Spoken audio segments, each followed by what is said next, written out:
Добро вечер, почитувани слушатели, и благослов Божи до сите вас оваа вечер.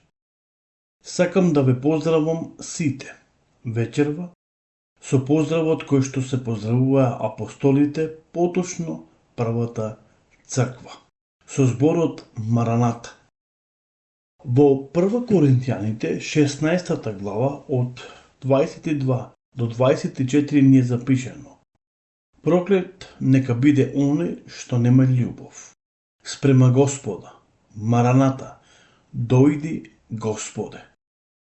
Господ Исус нека ви биде благонаклонет. Ве сакам сите што сте следбеници на Исуса Христа.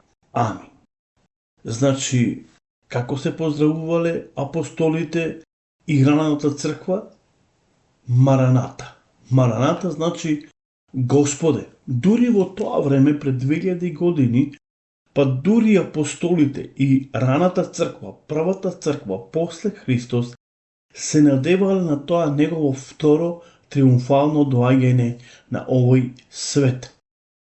Поточно се надевале на Божите ветувања. Кога ќе ја читаме 14 глава од Евангелието на Јован, ќе видиме какви ветувања им дал Господ Исус Христос на своите, се разбира, ученици. Тој им вели вака: да не се плаше срцето ваше, верувајте во Бога и во мене верувајте. Во домот на мојот татко има многу места за живеење, а да немаше, јас ќе ви кажев: одам да ви приготвам место. И кога ќе отидам и ви приготвам место, пак ќе дојдам и ќе ве земам и вас каде што сум јас, за да бидете вие со мене. Значи, тоа е Божјото големо ветување дадено кон апостолите и се разбира кон црквата. И затоа велам дека уште во тоа време апостолите се надевале, верувале во тоа второ триумфално доаѓање на Господ Исус Христос по својата црква, по својата невеста, затоа што црквата во Новиот Завет е опишана како невестата Христова и дека Христос е самиот, се разбира, младоженец. Мараната, кој значи дојди Господе. Тоа било поздравот на апостолите и на раната, се разбира, црква. Емисијата Гласот на вистината има за цел да го сподели Евангелието, кое што е радосна вест, се разбира, за сите нас. Во Лукиното Евангелие, 2 глава, 10 стих ни е напишено: а ангелот им рече: не плашете се, еве ви наговестувам или ви известувам голема радост која ќе биде за сите луѓе. Наша задача е на секаков можен начин да ја пренесеме радосната вест. Тоа е Евангелието. Токму затоа се емитува емисијата Гласот на вистината. Оваа емисија има своја цел, а тоа е да ви ја пренесе радосната вест. Зборуваме за Библијата, за најсовремената, најактуелната книга. Библијата е Божи збор. Таа е непогрешлива, неуништива, неслушна во животот на секое едно Божјо чедо или Божјо дете. Кога зборуваме за Библијата, минатата емисија спомнавме дека Библијата е составена од два дела. Тоа е Стариот и Новиот Завет. Стар дел и Нов дел. Стар сојуз и Нов сојуз.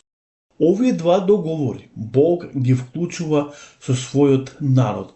Всушност ги вклучува во Стариот Завет преку пророците со Божиот народ, а веќе во Новиот Завет ги вклучува преку Синот Божи Исус Христос.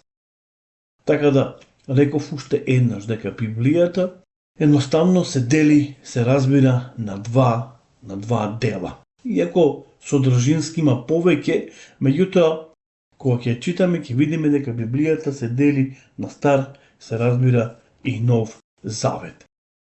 Почитувани слушатели, голем дел на луѓе размислуваат дека ние сме само читатели, како новозаветна црква, читатели на Новиот Завет, и дека Во случајот го отфрламе или го ставаме настрана Стариот Завет. Не, напротив, ние длабоко веруваме дека целото писмо е од Бога дадено, испирано преку Духот Свети, напишано и дека се што е напишано во него е за нас и за наше, се разбира, добро.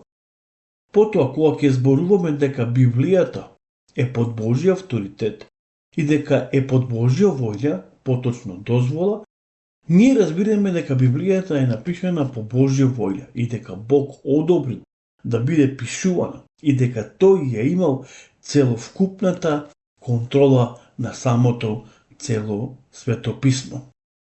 Грчки, кога зборуваме за Библијата, Библиос, или зборуваме за библиологија. Што значи Библос?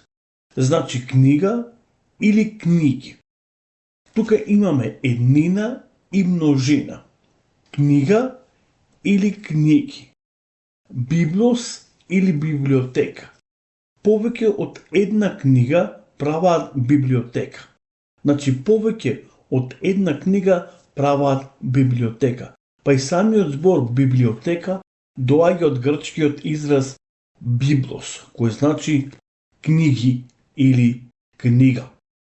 Потоа, кога ние сметаме дека зборот библиотека значи збирка на многу книги, така да самата Библија или самиот збор библос или Библија доаѓа од таму, кој сочинува 66 книги. Значи, за да имаме Библија или библиотека, треба да имаме повеќе од една книга. Токму Светото писмо има повеќе од една книга. Тоа се 66 вкупно книги, кои прават една библиотека или библос. Почитувани слушатели, сакам оваа вечер да зборуваме за Новиот Завет. Од што се состои? Прво и основно, кога ќе го читаме Новиот Завет, ќе откриеме дека четирите или се запишани првите 4 евангелија. Во некои откритија е запишано дека прво биле запишани посланијата, а потоа биле запишани 4 евангелија. Меѓутоа, во овој формат кој што ние го имаме, како е запишан, прво се запишани евангелијата, дела апостоли, а потоа доаѓаат, се разбира, и писмата. И на крајот доаѓа книгата Откровение. Кога зборуваме за евангелијата, знаеме дека постојат 4 евангелија. Потоа постои една книга, која се вика Дела апостоли, поточно тоа е дела на Духот Свети. Таму гледаме симнувањето на Духот Свети во време на Педесетница врз учениците и потоа го гледаме како преку апостолите се рефлектира Духот Свети, како тој работи и како делува и како ја основа, се разбира, првата црква. И потоа ги гледаме патувањата на исто така на апостолот Павле и многу ред други нешта во книгата Дела апостоли, се разбира, кој што ја пишува докторот Лука, а ја испрека специфично до Теофил. Теофил бил грклин. Потоа имаме 21 писмо или 21 послание. И за крај имаме една книга, книгата Откровение или книгата Апокалипса, која зборува за сегашноста и за иднината. Зборот Апокалипса зборува за она што треба, се разбира, да стане скоро или она што треба да дојде.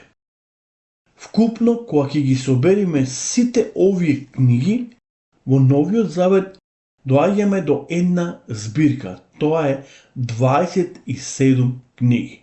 Значи 4 евангелија, една книга Дела апостоли, 21 писмо или посланија и една книга, книгата Откровение или книгата Апокалипса. И ние доаѓаме до 21 27 книги. Почитувани слушатели, ако при вас се разбира, носите или имате Нов Завет, слободно сите овие информации кои се споделени во емисијата Гласот на вистината, како од Стариот Завет, така од Новиот Завет, можете сите овие податоци, историски податоци, веродостојни податоци, да ги проверите. Имате интернет и можете слободно да ги проверите дали сите овие информации се веродостојни или дали се разбира точни. Но дури и самата Библија која имате при рака или ја имате во електронска форма, можете да забележите дека има 4 евангелија и дека има една книга на Дела апостоли, 21 писмо и послание, и една книга, книгата се разбира Откровение. Тоа е последната книга на Библијата. Последната книга се разбира на Новиот Завет. Почитувани слушатели, ќе прочитам збор 2 и потоа ќе завршиме оваа емисија, емисијата Гласот на вистината, и верувам дека сите овие информации се потребни како некоја подлога и основа за да можеме понатаму да не повеќе размислуваме дали одредени пасуси, тези, дали одредени места кои се запишани во Библијата се веродостојни или не се веродостојни. Кој како ги пишува и зошто ги пишува. Затоа, посветуваме толку многу емисии за да можеме со Божја помош, преку инспирација на Духот Свети, да докажеме дека Библијата, Новиот Завет, Стариот Завет се веродостојни и дека тие се свети преданија или свети писма. Првиот дел од Новиот Завет го сочинуваат евангелијата. Од нив можеме да видиме дека биле пишувани од луѓе очевидци на животот на Исус Христос и биле сведоци за се она што виделе и чуле. Уште во првите дни од христијанството се јавила опасност од лажни учења, па Бог не сакал да ја остави црквата на милост и немилост. На тие науки, затоа избрал луѓе кои што ќе ги пишуваат или ќе го пишуваат, се разбира, Новиот Завет. Значи, Бог избрал луѓе. Не сакал да ги остави своите следбеници, своите читатели на милост и немилост. По тоа прашање, дали Библијата е веродостојна, дали Стариот или Новиот Завет се веродостојни. Јас верувам дека доволно аргументи ви даваме во овие емисии, за да можете едноставно да верувате дека Библијата е Божи збор и дека таа е Божја книга. Почитуваме слушатели, имајте убава и благословена вечер. Навистина мене ми е мило и драго и убаво кога можеме навистина да го проучуваме Светото Писмо, да зборуваме за Евангелието кој е радосна вест. И тоа е најважната порака денеска во светот, која што се случи, се разбира, пред 2000 години. Нам, преку ова емисија, да ни биде, се разбира, пренесена. И преку ова емисија имаме можност и избор и да направиме одлука дали ќе бидеме деца Божи, деца на Бога, или ќе останеме пасивни се уште во нашиот живот. Имајте добра ноќ. Господ нека биде со вас и се разбира, Бог нека ве благослови. Се слушаме до наредната емисија, емисијата Гласот на вистината. Пријатна вечер и убав сон. Чао.